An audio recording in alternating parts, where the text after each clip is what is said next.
There is a difference between moving through life and rushing through it. Sometimes we become so accustomed to being busy that we don't even realize we've forgotten how to simply be. I'm Dr. Naomi, and this is From the Doctor's Chair, where clinical insight meets intentional living. This month, we're continuing our series, Present on Purpose, and reflecting on what it means to slow down, notice the life we're living, and choose presence. We live in a culture that often celebrates being busy. When someone asks how we're doing, our answer is often booked and busy, almost as though a full calendar has become a measure of significance.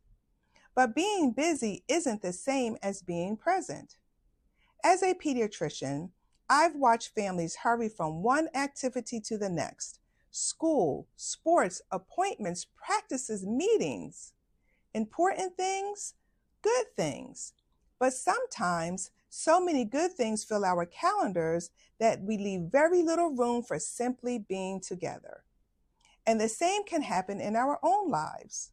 We move from one responsibility to another, one deadline to the next, always looking ahead, while our hearts are quietly asking for room to breathe.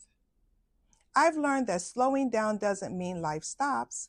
It simply gives us a chance to catch up with it. Sometimes, when we slow down, we discover things we didn't even realize we were missing. A conversation that needed a few more minutes. A loved one who simply wanted our attention. A quiet moment that reminded us to be grateful. Slowing down doesn't create those moments. More often than not, they've been there all along. We finally have the space to experience them. We notice more. We listen more carefully. We become more available to the people around us and to ourselves. Not everything meaningful happens quickly.